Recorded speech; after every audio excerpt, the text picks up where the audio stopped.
वो समय को भी अगर गुजार देंगे इस गृहस्थी को नहीं बना पाएंगे। और तो फिर आप सोचिए कि क्या ये जजमेंट सही है?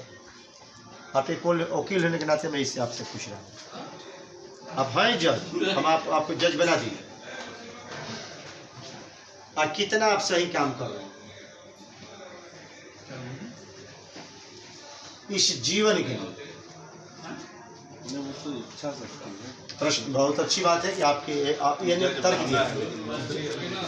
हम नौकरी की बात नहीं कर रहा हूँ, हम जज की बात कर रहा हूँ। मैं अपने लाइफ के जज की बात कर रहा हूँ कि आप जिस लाइफ में जज बनना चाहते हैं, क्या इस लाइफ के साथ आप जजमेंट कर रहे हैं कि हाँ या ना? देखिए बात समझने की है, इसीलिए कभी अभी सवाल आते हैं यस और नो। क्या आप इतनी उम्र की पड़ाव पर जाकर आप अपने लाइफ के जजमेंट कर पा रहे हैं? नहीं कर पा रहे हैं। इसलिए मैंने कहा कि आप समय पर जो काम हो गया उसे मैं उसका प्रयास छोड़ने के लिए नहीं कहता हूँ, लेकिन इस लाइफ रूपी जजमेंट का एक हिस्सा आपको बनाकर कहता हूँ कि पहले आप अपने इस 10 साल जो समय बचा है उसको तो बचा लीजिए। ये जजमेंट हुआ ये नहीं बताइए?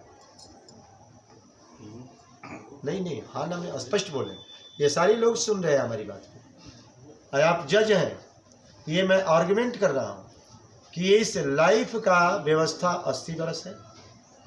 80 वर्ष में हमने 30 वर्ष खो दिया। 80 को 4 भागों में बांटा, 20 वर्ष, 20 वर्ष, 20 वर्ष और 20 वर्ष। 4 भाग कौन कौन है? ब्रह्मचर्याश्रम, गृहस्थाश्रम, वानप्रस्थ आश्रम और चौथा भाग है संन्यास आश्रम। समझ गए ना? यही 4 आश्रम होते हैं जो ये लाइफ का जजमेंट है। लेकिन इस जजमेंट के साथ अगर कोई व्यक्ति खिलवाड़ कर रहा है तो पहला तो लाइफ के साथ खिलवाड़ किया, उसके बाद इस समाज के साथ खिलवाड़ किया, इस देश के साथ और इस विश्व को भी गुमराह किया कि नहीं किया? क्या ये रियल जजमेंट नहीं है? अगर नहीं है तो यही कारण है कि जो लोग नहीं मान पा रहे हैं तो वे अपने साथ इस समाज रूपी व्यवस्था का भी जजमेंट सही नहीं कर पाते। सुना बिट्टू? इसलिए पहला काम, जितना उम्र बचा है उसमें हम अपना उसको तो पालें। इसके बाद इस प्रयास को छोड़े नहीं, लगे रहें सामाजिक स्तर पर उस जजमेंट के लिए। लेकिन ये प्रथम दृष्टया बनता है, प्रथम दृष्टया। कहा भाई प्रथम दृष्टया? तो प्रथम दृष्टया है कि हमारा लाइफ, अगर हम बीमार हो जाते हैं, जरा सोचिए, तो प्रथम दृष्टया क्या होता है? इलाज कराओ भाई। प्रथम दृष्टया इलाज। क्या इलाज? दवा खिलाओ। लेकिन हम तो जो ये शास्त्र रूपी दवा इस समाज को, इस देश को या विश्व को दिया जा रहा है, कोई ले नहीं।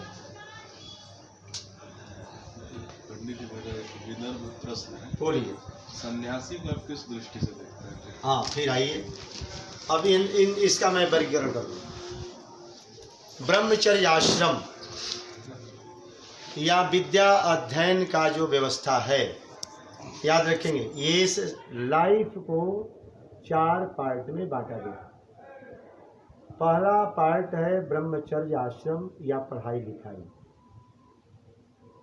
सबको बराबर बराबर इक्वालिटी, हर आश्रम की इक्वल वैल्यू दी गई है। अगर 80 वर्ष पूरा आयु है आपकी या हमारी या मान्यता, तो उसको 4 भागों में बांटकर हम 20 वर्ष ब्रह्मचर्य आश्रम में डालते हैं। ठीक है? उसमें अपनी पढ़ाई लिखाई सारी व्यवस्था आप जितना करना है कर लें। इसके बाद दूसरा आश्रम शुरू होता है गृहस्थ आश्रम। गृहस्थ आश्रम उसे कहते हैं जिसमें एक पत्नी आपके साथ हो और उससे 2-4 बच्चे भी हों, और उस गृहस्थी को आप किसी तरह से, जो भी आपकी 20 वर्ष में आपने ब्रह्मचर्य आश्रम में पढ़ाई किया, लिखाई किया, अपने को तपाया, ठीक है ना, उसकी बदौलत आप जो भी हासिल करेंगे उस गृहस्थी का पालन करें, 20 वर्ष से उसका आनंद लें। आनंद, अंतिम लक्ष्य आनंद है। इस पूरे जीवन का अंतिम और लक्ष्य क्या होता है? आनंद। याद रखिए, आनंद कैसे मिलता है? अगर बचपना में बचपना का आनंद नहीं मिला, जवानी में जवानी का आनंद नहीं मिला, और बुढ़ापे में बुढ़ापे का आनंद नहीं मिला, तो आनंद खत्म।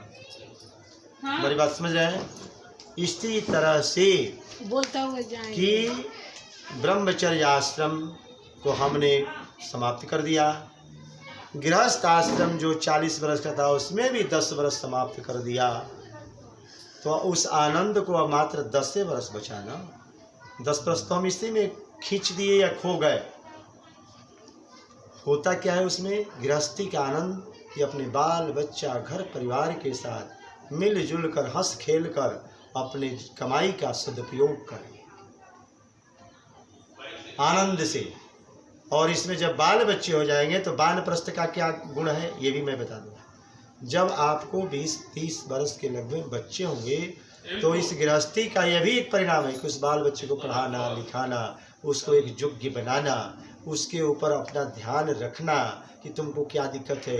धीरे धीरे वानप्रस्थ में का मतलब होता है कि अपनी जिम्मेवारी अपने लड़के के ऊपर डालो, और उसको डालने में भी प्रोसेसिंग 20 साल। समझ गए? जब डाल देंगे तो आपको वानप्रस्थ का आनंद मिलेगा कि आपके रहते आपका लड़का वैसा योग्य हो। खुशी होगी कि नहीं होगी? समाज को खुशी होगा कि नहीं होगा? होगा ना। और उसके बाद संन्यास। संन्यास पर आप मैं आ गया। संन्यास आश्रम क्या होता है कि अब आप निवृत्त हो गए, अपने ब्रह्मचर्य आश्रम से निवृत्त हैं, अपने गृहस्थी से निवृत्त हो गए हैं, अपनी सारी जिम्मेवारियां और अपनी सारी व्यवस्था अपने बाल बच्चों पर डाल दिए हैं।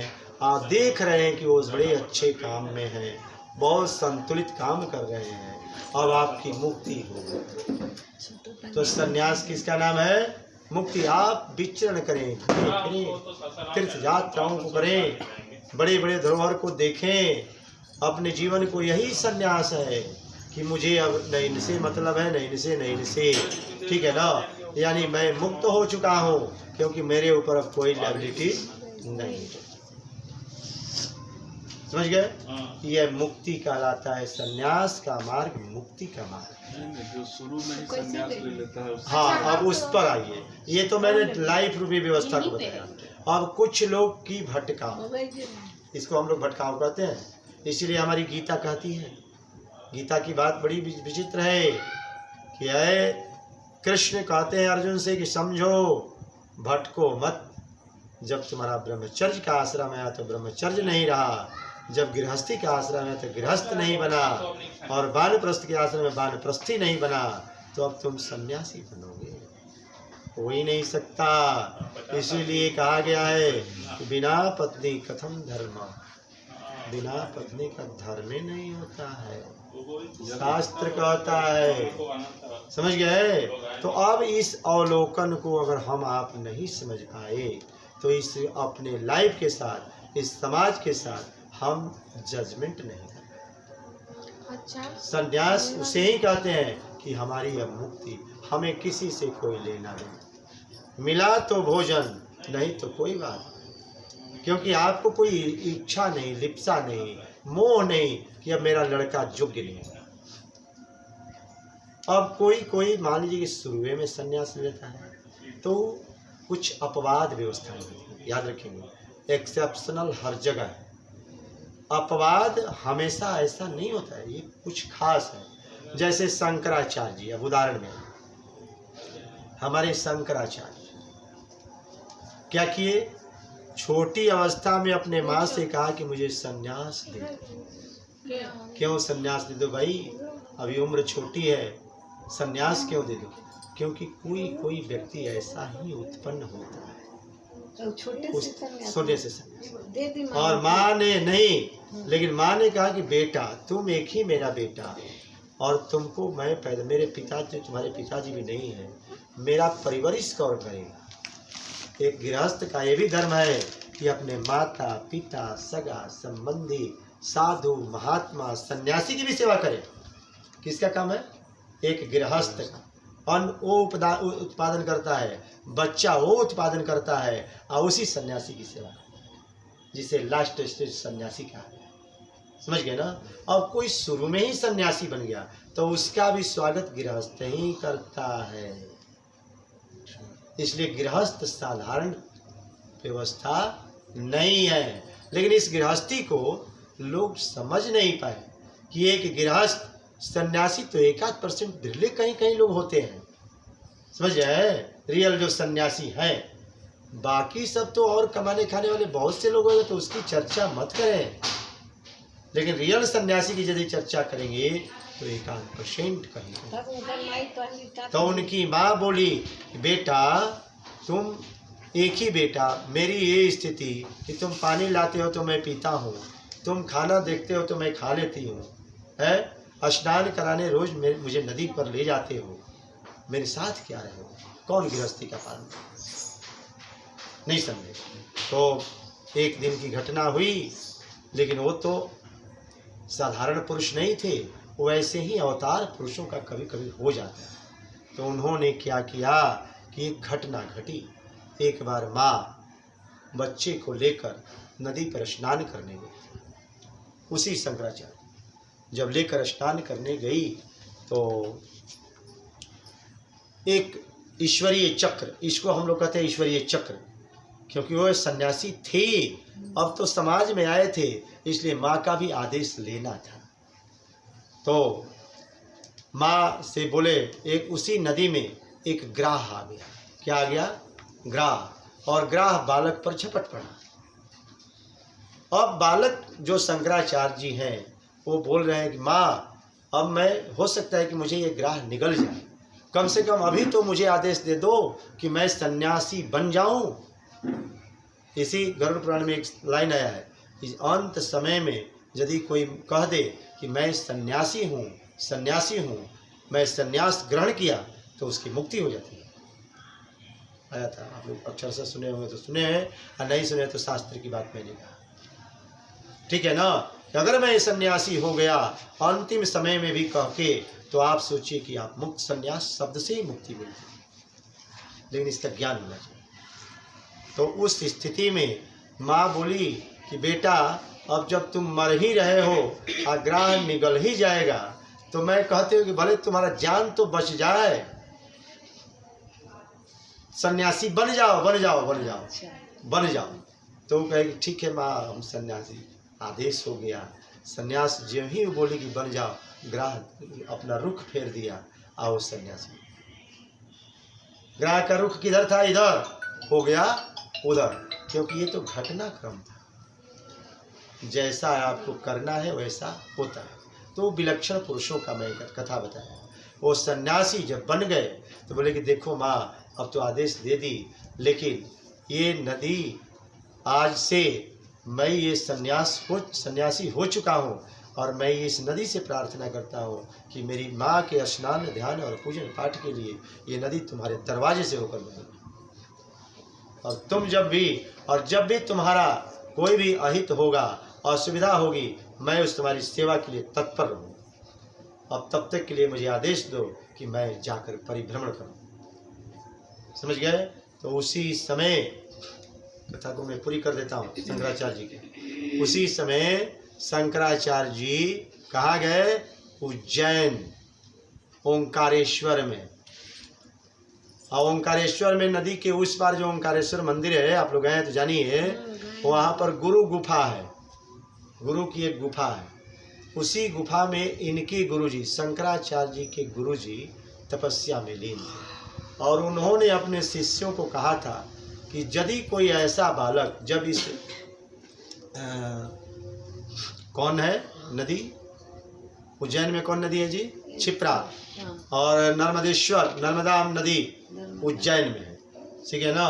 इस नर्मदा में जब बाढ़ आ जाए और उस बाढ़ को कोई सन्यासी बालक, गुरु जी उनके बोले थे, एक लोटा में सारे बाढ़ के पानी को यदि घुसा दे तो उस बालक को है मेरे शिष्यों मेरे पास ला।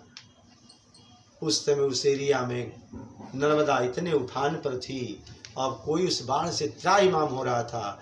उसी समय शंकराचार्य जी बालक के रूप में जब वहाँ पहुँचे, बाढ़ से सभी त्रस्त थे, तो सब लोग बोले कि महाराज बाढ़ से तो यहाँ सभी तबाह हैं, आप इधर कहाँ जा रहे हैं? तो रुकिए रुकिए, मैं बाढ़ का उपाय कर देता हूँ। उसी लोटा में उस पानी को घुसा। तब उनके शिष्यों ने समझा कि यही बालक के बारे में हमारे गुरु जी बोले थे कि यदि ऐसा बालक आ जाए तो उसको हमारे पास लाइएगा। तो उस बालक को ले गए गुरु जी के पास, ओंकारेश्वर, ठीक है। तो उसी ओंकारेश्वर में गुरु जी, उनके शंकराचार्य जी के गुरु जी उनको दीक्षा दिए, और दीक्षा देने के बाद वहीं पर ओंकारेश्वर जो भगवान है वो स्वयं शिव है। शिव स्वयं में उत्पन्न हुए, उन्हीं को हम स्वयंभू कहते हैं। भगवान स्वयं जहाँ पर प्रकट हो जाते हैं, किसी कारणवश उनको स्वयंभू कहते हैं। वो ज्योतिर्लिंग में नहीं आते हैं, वो कोई ज्योतिर्लिंग नहीं है, वह साक्षात स्वयंभू भगवान शिव है जो ओंकारेश्वर में विराजमान है। वहीं पर वह शंकराचार्य जी क्या किए कि ममलेश्वर में, मतलब नदी के इस पार एक पाद में शिवलिंग की प्रतिष्ठा किए, जो ममलेश्वर नाम से जाना जाता है। और इसके बाद उसका नाम रखा गया ओंकारे ममलेश्वरम। और ज्योतिर्लिंग के रूप में भगवान को कहे कि हे महाराज, आप तो यहाँ गुरु रूप में हैं ही, लेकिन यहाँ पर क्योंकि लोग नदी पार कैसे करेंगे, इसलिए आप इस तरफ ही रहिए ताकि लोग साधारण दर्शन कर सकें। आज तो पुल बन गया ना, व्यवस्था हो गई। मेरा कहना ये था कि एक सन्यासी का जो धर्म है, उन्होंने फिर 32 वर्ष की अवस्था में फिर अपना प्रणांत भी हो गया। इस बीच में उनका माँ का भी यथी हुआ, तो माँ के लिए वो तुरंत उनको, वो तो भाई आत्मज्ञानी हो चुके थे, वो तुरंत माँ के पास गए, माँ का सारा कार्य किए, सन्यासी होने से किया। आपकी लेवलिटी जो है उसे निभाना ही चाहिए, यही तो मूल सन्यासी का तत्व है। समझ गए? तो आप हमारी बात को समझ गए होंगे, हमारे सारे समाज, आप लोग भी समझ गए होंगे कि हम अपने समय को जैसे खो देते हैं, मत खोएं। अच्छा, तो अपने जीवन को जीवन के लिए सार्थक बनाएं। हमारी बात समझ गए होंगे, अपने जीवन को जीवन के लिए सार्थक बनाएं। अगर नहीं बनाते हैं तो अपना नेक्स्ट जो व्यवस्था है उसको तो बर्बाद ही कर, हाँ, इसको भी बर्बाद कर रहे हैं कि नहीं कर रहे हैं? क्या ये जजमेंट सही है या गलत? शास्त्र का जजमेंट है, इसका अवलोकन करना ही शास्त्र की मानना है और उसका आदर करना है। और नहीं तो इस समाज रूपी व्यवस्था में, अव्यवस्था में उलझ पुलझ कर इसी संसार में दुखी होकर अपने जीवन को गुजारें। तो कहीं कुछ सही टाइम पे अच्छा होगा ही नहीं तो क्या करें? अब देखिए, अरे यही तो मैं इतना समझाया भाई, ये जजमेंट सही जगह पे नहीं हो पा रहा है। अभी समझी नहीं बात तो। सही बोल रहे पंडित जी, सही जगह पे होना नहीं होना तो वो है ना, वो अलग तुम्हारी, अब क्या ये भी खुद समझाएंगे आपको, हम इतना समझाएं इनको और फिर उतनी बात बोले। नहीं, ये लेवल की भी तो बात है, इस लेवल की बात की कि इस जीवन को जीवन के लिए जीना है, न कि इस जीवन के लिए सिर्फ उसी के लिए जीना है। पंडित जी एक सवाल अच्छा, है। फिर सवाल कीजिएगा।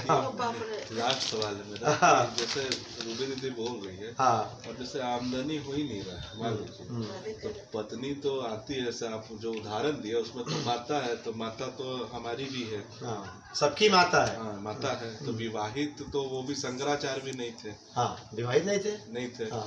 हम भी विवाहित अभी नहीं है। हाँ, बिल्कुल। ठीक है, तो हम ये कहना चाह रहे हैं कि जब आमदनी ही ना हो, जैसे समाज भी एक व्यवस्था किया है ना, जब पैसा ही ना हो, आमदनी ना हो, आज फ्री में तो कोई चीज मिल नहीं रहा है तो बाजार आप में। क्यों नहीं आमदनी करते? कैसे यही हो? तो आप, अरे कल आप जजमेंट करें, कल से कमाना सीखें।